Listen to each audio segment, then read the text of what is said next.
let her introduce herself. Hello, hi. My name is Kayla. I am a really, I would say good family friend, but I feel like that's a misnomer. We're more like family. I'm a good friend of Miss Tabitha's. She calls me Sissy. Her littles call me Sissy. So we've gotten to know each other over the years through ministry. My dad's a pastor also. So I'm kind of stepping into that role of, I'm going down a rabbit hole that I never wanted to go down either. But it's been an honor. Y'all have a great campus pastor. So if y'all could give it up, give honor to Miss Tabitha. So I guess I'm going to sit down. So like I said, I never wanted to go into ministry. You have a calling on your life. You have a calling on your life. And the thing is, regardless to if you want to acknowledge it or not, some way, somehow, it's going to come to fruition, right? And so I ran, and I'll get to that part later, but I guess I'll start.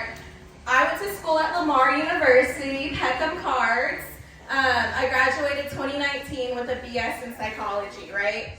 I always thought I was going to go to law school. I wanted to be the Black Elle Woods, living in New York, like all of that, right? I wanted to be fabulous, bougie, and really there was like a series of obstacles that I just couldn't overcome. It was like, hey, you graduated, now what? Take a gap year. So I took a gap year, graduated May 2019, started a full-time job. October, I was still studying for my LSAT, still doing all the things, and then kind of just life and COVID happened, and it was so in college, I never really went to student ministries.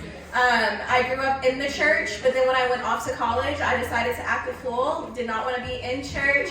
Only time I went to church, to be transparent, was when I was at home with my parents, right? But I still had the teachings, still knew the Bible, but it was on the back burner.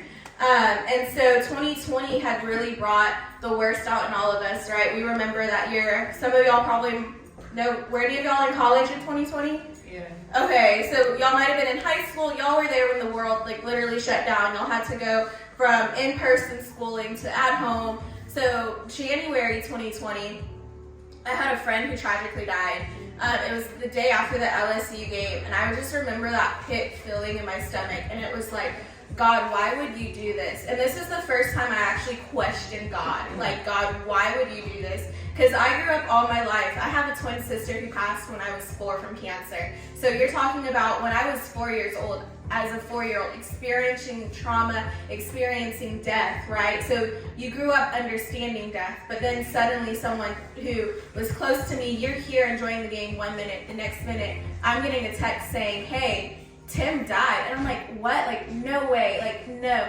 And I remember crying out, like, God, why would you do this? Like, I am mad. I am angry. And I never felt the need I didn't feel okay questioning God. Like, I was never told you can question God, right? But the funny thing is, what I've learned is you can question God and it's okay because he already knows what you're thinking. He knows your thoughts. So if you're mad at him, tell him. Like, let him know that. And so through a series of events, that happened like the 14th, the week after, the guy I was with at the time, we ended up breaking up. So you're talking about the day I get back from Beaumont from the funeral, I'm then breaking up with the guy who I thought, oh my gosh, all the things, right? And so that kind of brought me into a spiral. And I just remember in February, right before the pandemic, I just remember really like looking for community, looking for a young adult community, and my friend recommended this series. It's from Dallas. It's a church called Watermark, and it's called The Porch, and it's a young adult ministry. And they had a series called Rated R for Romance.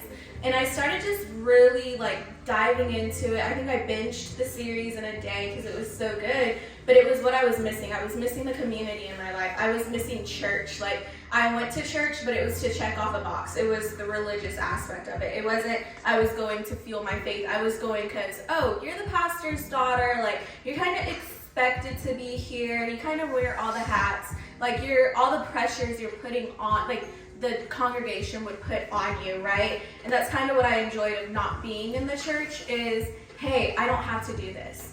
And so I started going to like these young adult groups, and then the pandemic happened. And so it's like, okay, well, what do I do now? Like, everywhere is shut down. All the churches, they start streaming it. In April of that year, Elevation Church, they released the song Graves into Gardens. And basically the song was saying that dry bones hear the sound of the Lord, like talking about Elijah coming back, like the prophecy in the song. And I kept watching it. I watched it once and I was like, okay. And then I watched it again. And then I watched it a third time in the same day. And I'm like, it's the same message, the same stream. Don't know why it's hitting different. And really what I was coming to realize as I look back on it was that was the day that it became not religion, but it became a relationship with God. It was like I was longing and wanting that feeling of like, okay, Lord, like you are with me. Like you can resurrect from the dead. Like you can resurrect my heart. You can resurrect the dead dreams in my life. You can resurrect everything, right? So I ended up leaving my dad, like fast forward to July of 2020. I left my dad's church.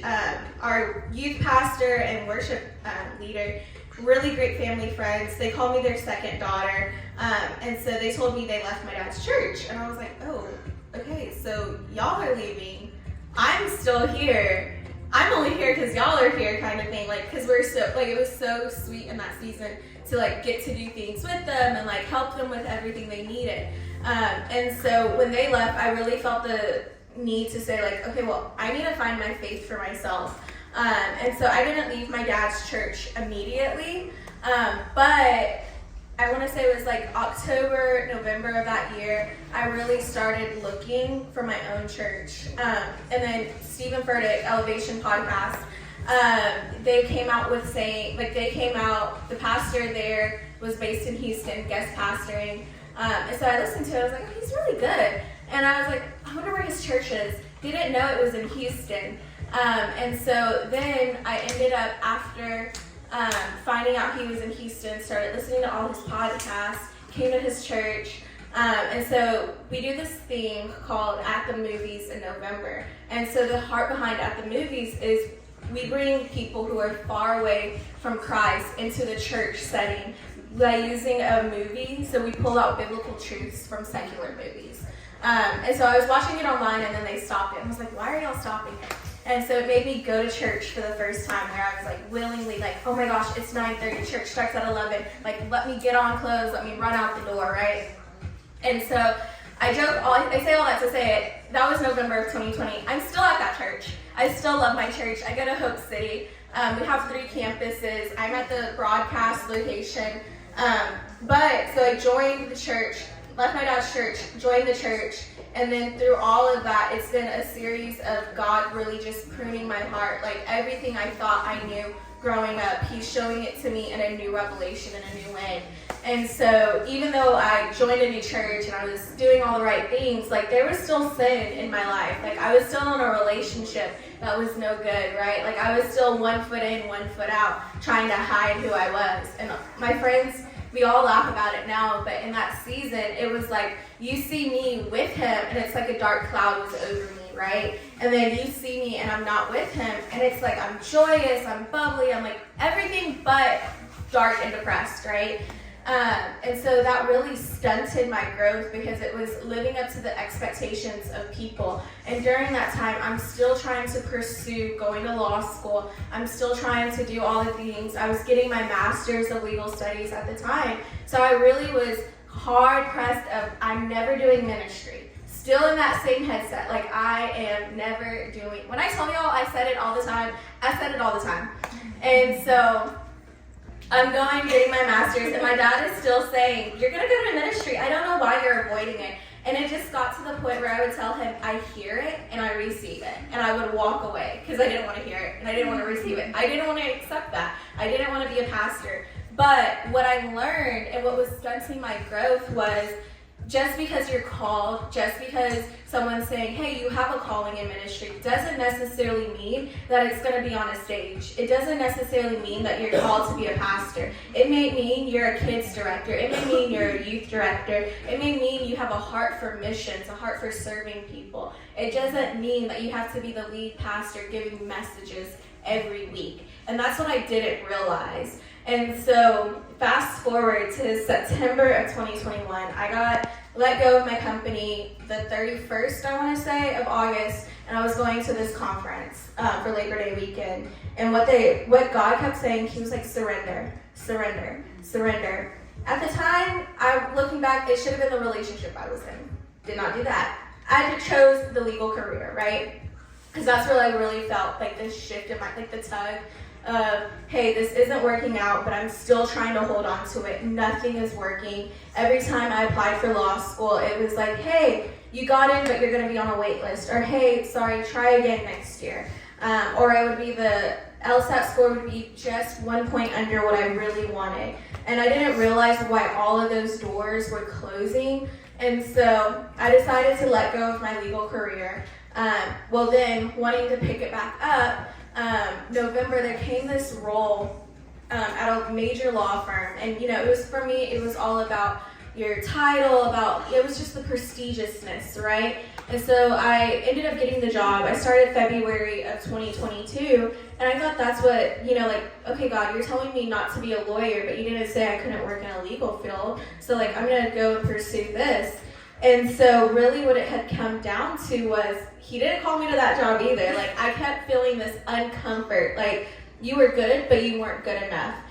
You did this well, but this was wrong. There was something, and there was always a constant tension at work.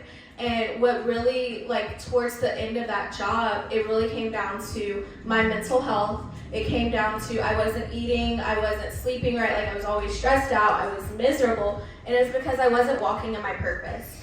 And so that year, I was actually supposed to go to Spain to do a mission trip. And God is so good because that same mission trip was the same week our youth camp was.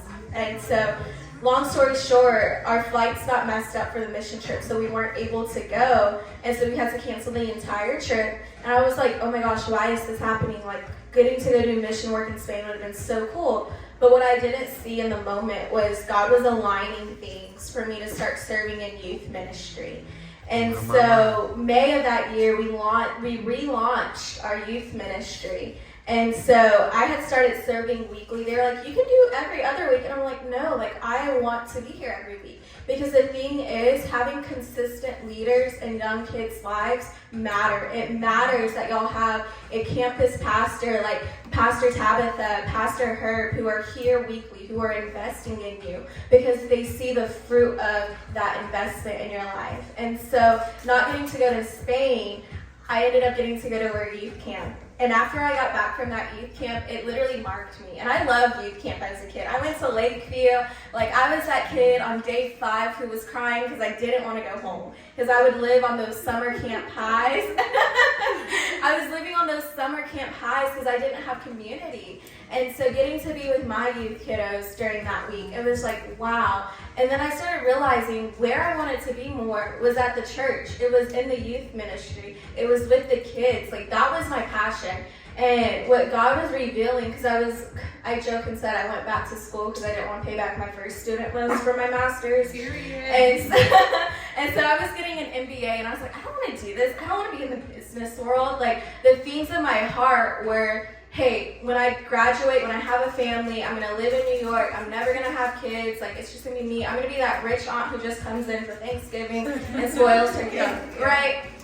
Anyway, it's funny because my sister doesn't even have kids, so it was spoiling the dog. And so what God was revealing, what God was doing in that season was he was changing the desires of my heart. Because what I realized was more important to me was the family time. When I became a mother, God was placing that desire to become a mother in my heart. And it's well, I want to be with my kids. I don't want a nanny taking care of my kids. I want to be active. I want to do all these things. I want to be present. And so all the desires of my heart started changing. I didn't want to be in corporate all day. I didn't want to only have 4 weeks of vacation. Well, 14 days really. And so what God was doing in that season was telling me ministry was on my heart. But I was getting an MBA degree. And I'm like, I need to change my degree plan.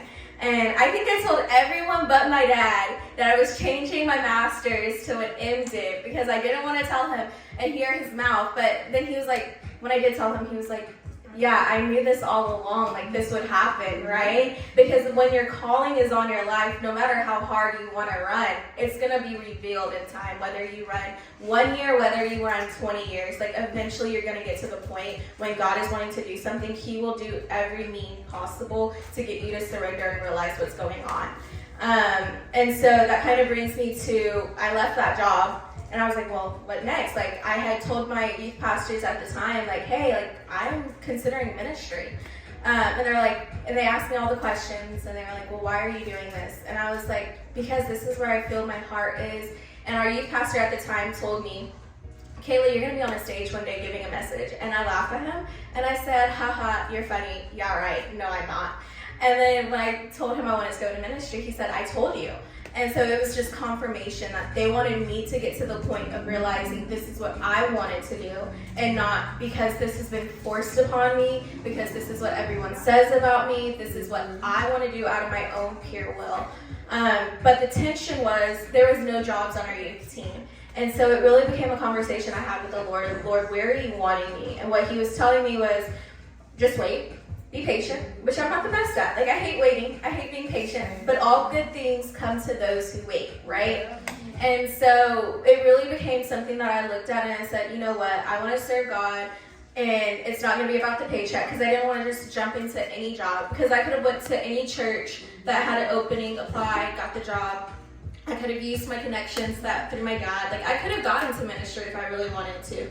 But the thing is, I didn't want it to become an idol, because even being in ministry, we can idolize things. We can idolize the stage, we can idolize our positions, our titles, and the privilege that comes with it, right? Mm-hmm. And so I didn't want that to be my heart posture. And so I ended up taking another job in sales. And then because of the economy, in June, I got laid off. And it was the Wednesday before Father's Day, and it was a week before my birthday. And so I told our youth pastor's wife, who I was good friends with, because there were things shifting and transition happening. And I didn't know at the time our youth pastors were about to leave our staff to move back home. And so they told us that the kids director was leaving. She got another position. And so I was like, okay. And she's like, would you ever do kids? I'm like, no. And then I went on. Little did I know, I told her that Wednesday, things just feel weird at work, and I don't know why. That Friday before Father's Day, I ended up getting laid off from my job. And throughout that season, those 6 months being at that job, I was praying, like, Lord, let this be the last job in corporate that I take before I'm in full-time ministry. So when I got laid off, and yeah, there was the kids position, but I didn't want it. And it was just like, what am I going to do? And I was praying, like, Lord, close my heart to corporate. If I'm not supposed to be in corporate right now, close it. Like, take that desire from me. And then that following Friday, this is why accountability and community is so important. I had a pastor, one of our executive pastors, who is like a mentor to me. She pulled me to the side, and she was like, you know, all the things like, how's life, how's everything? And she goes, so what is this I hear about you getting laid off? And I was like, oh, yeah, I've been avoiding telling you this. And so she was like, hey, talk about the kids position with our current kids pastor. And I was like, okay. But when I got laid off, I told my friends, they were like, would you do kids? And I'm like, no. And actually, to be quite honest, it was a hell no. And I was like, I'm not doing it. Like, no. And so when our pastors like talked to our kids pastor, I was like, fine, like I'll do it, right? And so I started talking to her, and I just started hearing the similarities of like how she thought she was holding on to youth ministry so hard like I was, and kids came along, and it was a bigger blessing than she thought, right? The same thing with me, like I wanted youth ministry so hard. And through just, it was like looking back, like it was so strategic of God, right? Like he knew I'm very over dramatic. If you can't tell, I'm very over dramatic. And so when God does things in my life, he's not going to be subtle. He's going to remove things dramatically. And so after he removed it, I just look back and I see the hand of God in all of it. Like I didn't have to leave a job to say yes to ministry. God took me out of my job.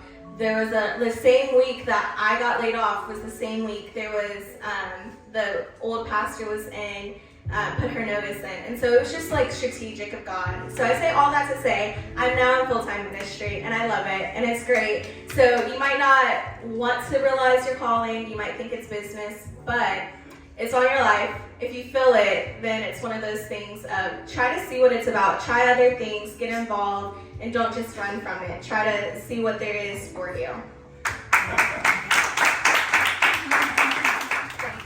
The purpose of that testimony, we're talking today about knowing your purpose, understanding your purpose, discerning your call. That's like asking God, seeking God's voice, and finding out what God would have you do in the next phase of your life.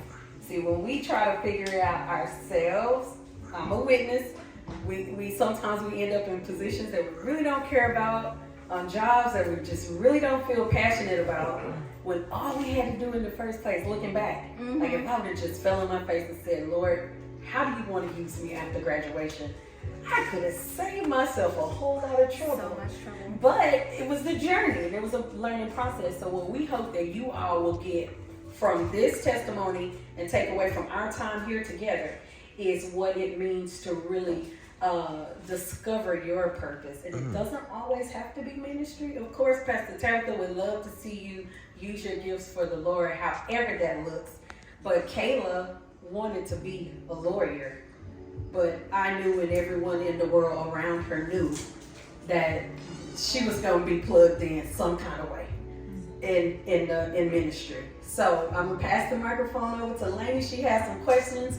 Y'all know the structure. If you want to speak to what Lainey says or answer Lainey's questions, come on to the sofa and allow your voice to be heard. All right, let's give it up for Lainey. And then also in that, when we're done, if you have questions for Kayla, you want to ask her more, she'll be around to spend some time with you as well. Here you go, Lainey. All right. Y'all, let's give it up for Lainey. Hey y'all, I'm about to start. Y'all know the routine. If you don't, just come and sit by me. I'm not gonna bite, so. Okay, so this week's topic is purpose, and so the first question I have is, what is purpose to you? Not all at once, guys. What if we like pass you mic around and put it on? I need to get on the couch. You can answer some. Purpose, I would say purpose is like. Wait. Come to the You know couch. your routine. Come run the hot seat. Who's talking and won't go to the sofa? The lady. The lady go to the sofa. Yeah. Hi, I'm Dee. So I say purpose is like your reason for doing something, the reason that just the reason that you're doing something, or a goal type of thing. Okay, I'll piggyback off of that. I feel that purpose is what drives you, it what motivates you. It kind of sets the tone to whatever your goals may be or your aspirations in life may be.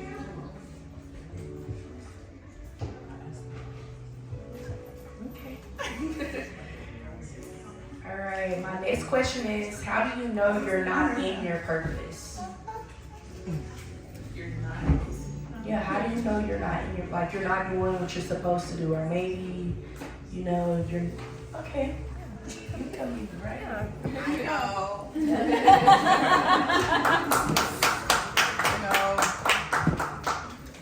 Ooh, when you're not supposed to do what you're doing, the Lord will chastise you. The Lord will chastise you. Hey, Brittany.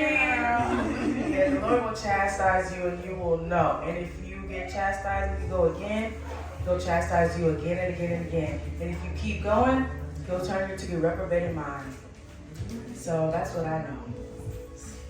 Thank you.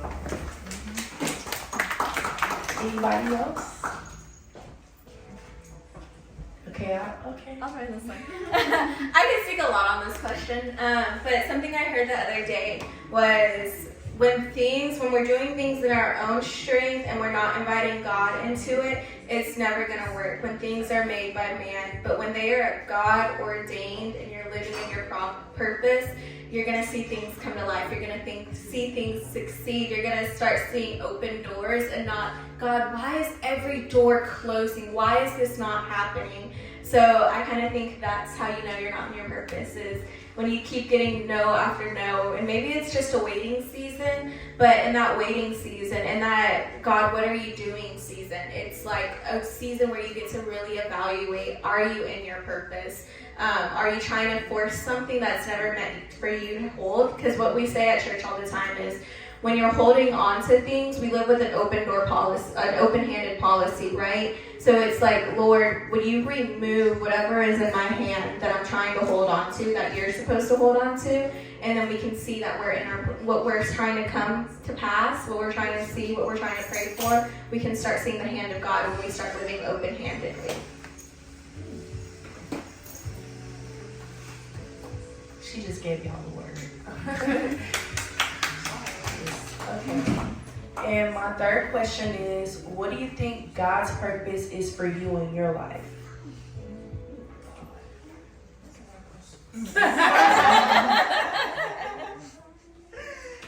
Okay. Nobody wants to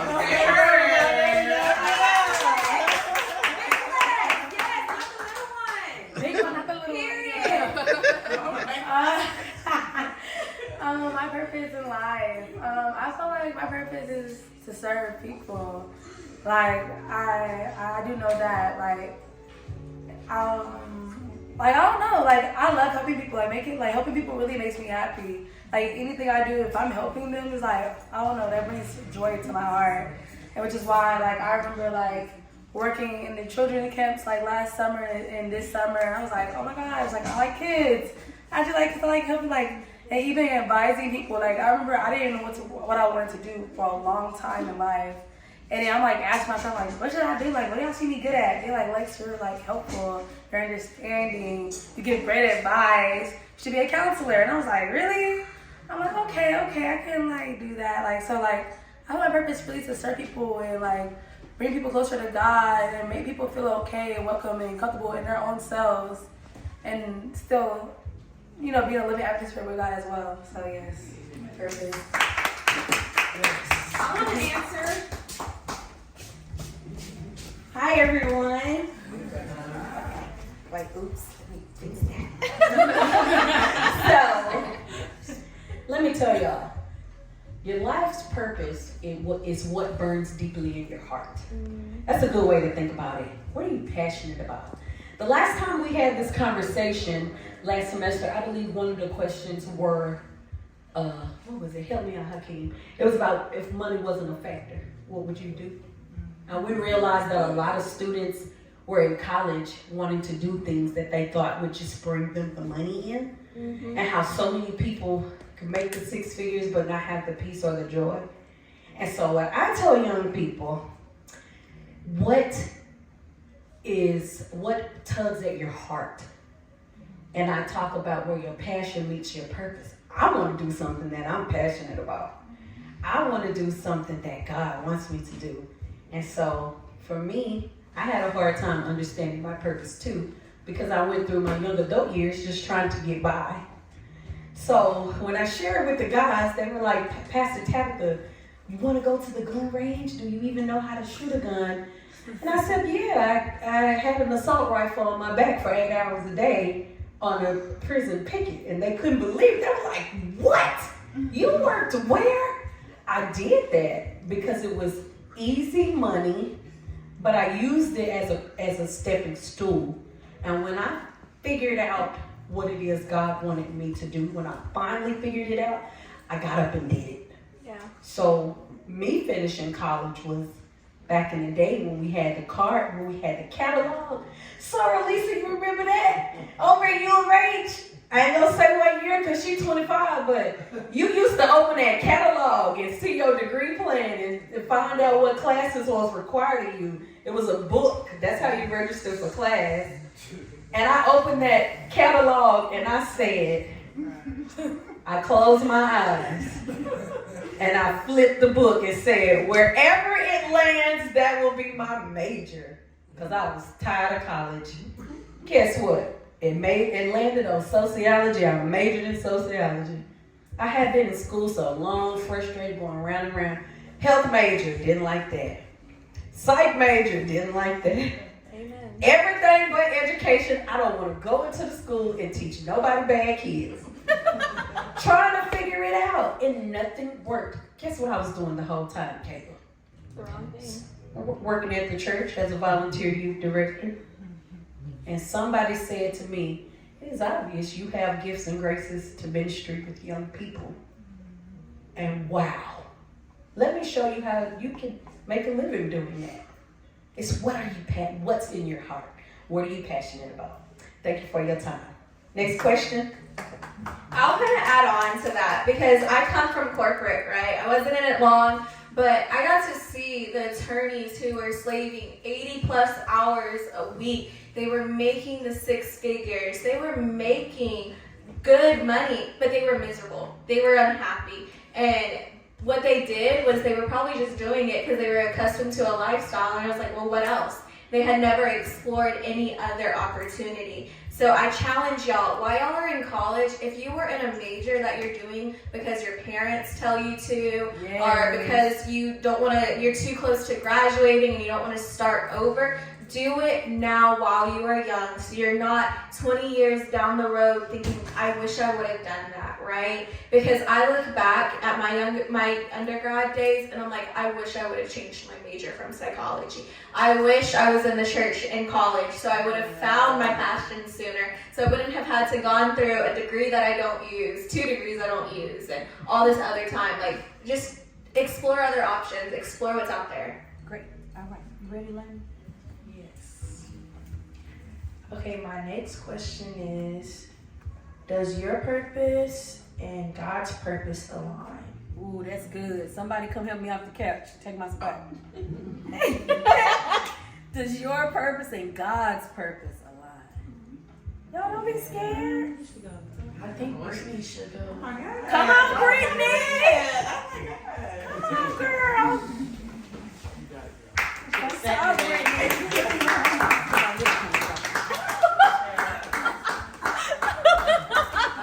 I'm tall. Y'all got me on this little couch. I'm gonna squat to get down there. Oh, there we go. Oh. What's the question?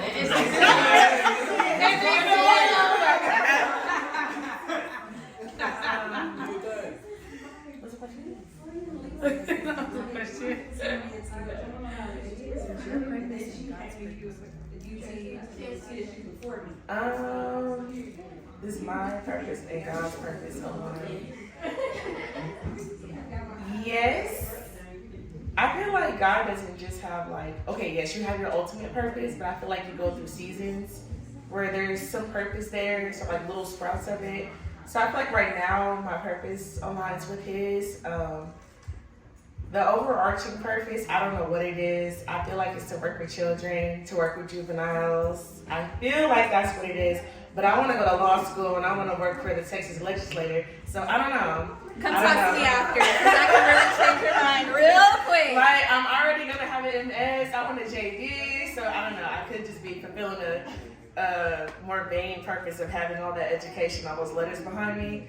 But I don't know. I feel like right now it is. I feel like I'm in a season of getting to know Him, dating Him, to ultimately marry Him, Jesus, not like a man, but like Jesus, like getting to know Him, marrying Him, for us to be one.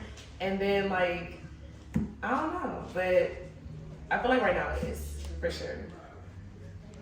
It was a good testimony.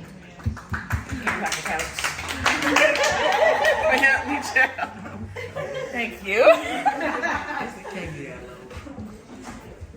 Come answer the question. You'll find out. Next question.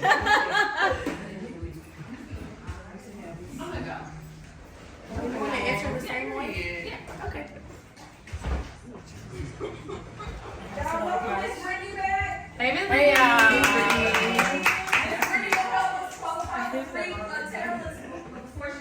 Oh, yes. If anyone, so pretty much everyone last week that applied for tablet got a tablet. So if anyone else needs a talent, definitely let me know. Thank you, Brittany, for putting a little extra spin on it. I appreciate it. So the question was, does my purpose align with God's purpose? I'm gonna say yes, but then I'm also gonna say no. I'm gonna say yes because when I have relationship with Him and I stay in tune with Him, I'm doing what I need to do. But when I am in my purpose, but my will is not always God's will, that's when it starts to kind of deter. My last job, there was a lot of temptation, and I know my parents and my sister called this place Sodom and Gomorrah, and I'm like, y'all, but I'm supposed to be out here with the people. So where was it? So it was a restaurant, owned by someone who's very well known in Houston and around the world. So again, there was a lot of temptation. So when I went in and I made sure that I prayed and stayed on my toes and realized what I was there for, it was very easy. But if I went in and I wasn't aware of why I was there, or I was in a rush and I was just running, and I went in and I didn't realize what I was there for, it was tough.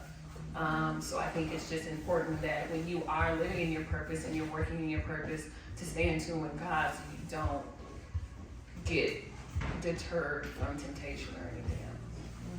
That's really good. Listen, would you ladies like to add anything to the conversation? You gotta go to the sofa. You gotta go to the sofa.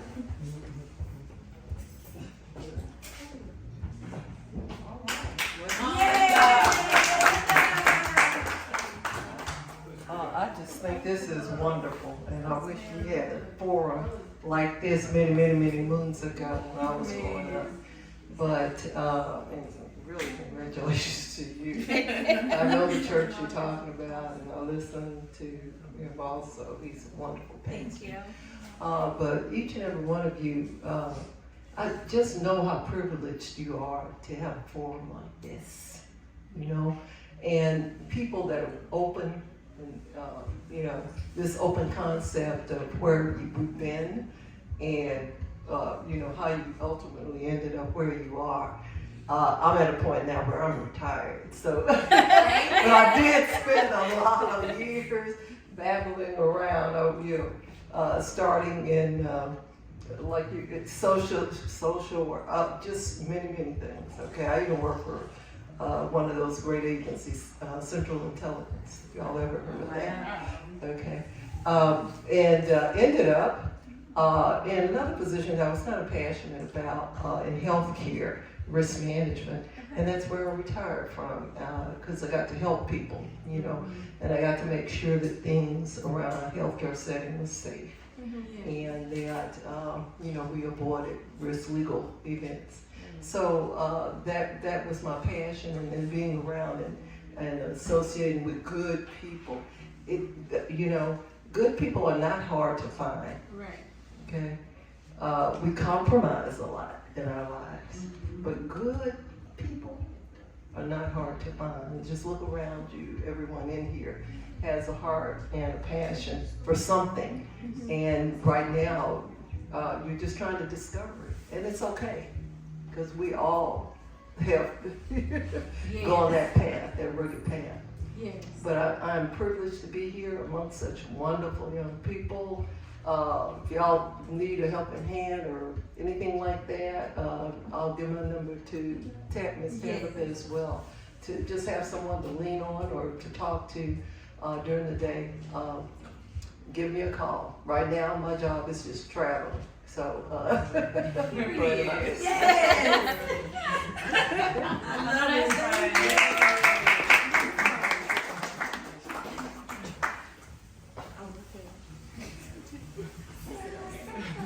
Linda does more than just travel, believe me. My youngest went to college the same year that Linda lost her daughter. So we were both, can I hold your hand? We were both holding hands like this, crying all through church every Sunday. Linda is now helping her grandson through adulthood. And she has been a very dear sister to me for many, many years. I met Tabitha at a United Methodist Women's Conference about 5 years ago and just fell in love with her the first time I heard her speak. And I'm sure that many of you have also. My journey was, I was supposed to go to Spelman, but my daddy died when I was in 11th grade. My mother was a wreck, and I decided to stay in Houston and be with my mom. After he died, she had a car accident, rolled over 8 times. Every time she closed her eyes, she started rolling. I went to U of H, I moved out of the dorms, moved back home with my mom. Life has many challenges, and you just have to adapt along the way. When I was in high school, I taught 2nd grade Bible study. So I grew up, I'm going to tell y'all something funny. I grew up Catholic. The nuns wanted me to be a nun. I'm like, oh no, I like boys. No. I love the Lord now. But I got a boyfriend. So that kind of didn't work out. But when I did get to college, I was very confused. I went to high school for health professions. I wanted to be a psychiatrist. I worked at Bentalb Psych Department in high school. No, I could not cut the mustard. I knew that was not for me. When I got to college, I went to a school of business because I wanted to be like the lady in the bank, all McGregor, sitting at a desk, talking to people and getting them loans every day. And when I got into banking with a finance degree, they stick you in a corner with a financial statement and a calculator, and you can't talk to people. I just talk too much for that. I did that about 2 years, and then I stumbled into sales. I was in outside sales for AT&T for 25 years. Through that, I was able to meet many wonderful people and do many wonderful things. And I'm saying all this to say that life is going to throw curveballs at you, and you just have to maneuver around them. You have to find what you're passionate about. And it may not be what you majored in college. It may not be, my daddy was a principal, my mother was a school nurse. I had a clear path to very quickly becoming a principal in the school. But I ain't like children like that. They don't obey. I waited a long time to have kids. I had kids at 32 and 40. My son's floundering. He's 24. He's trying to get into MBA school he went to Howard. It's just so much I want to just pour into y'all. This is my first time here, but I promise y'all I'll be back. Yes. And it's just a journey that is so often, and y'all, just so often, I had was considered a white man's job. I had to be able to carry something 50 pounds for so many feet. When I went to my interview, when I went to get my physical, I had a little 280Z in a truck backed up on my hood. Walking into the interview, my blood pressure was so high I couldn't pass the test. I love the water, so I immediately went to the ocean. I was walking through the water, and my blood pressure came down enough for me to pass the test. Wow. For me to pass the blood pressure test. Y'all, you just have to be able to have oneness with God and just the beauty things in nature that God has created for this world that, I'm a scuba diver. Just under the ocean, I just cry and thank God. When I'm snow skied on top of a mountain, I just cry and thank God, you did all of this in 7 days, Lord. For real. I mean, just so many beautiful things that you can be exposed to when you really are passionate about your work and you really do a good job. So if you don't find out, if you got a job out of college and you think, this is not what I thought I was going to be doing, don't do it. Seek your heart. Find something else that you're passionate about, that you love doing. And then you'll just find your way. And my kids both majored in information system. My daughter works for a cybersecurity company. My son was with PwC, a consulting firm, and he just hated that. I'm like, find what you're passionate about, son. So now he's trying to get into an MBA program at Columbia, Cornell, or NYU, but you just have to search your hearts and don't settle for just a paycheck. Find something that you really, really love. Yes.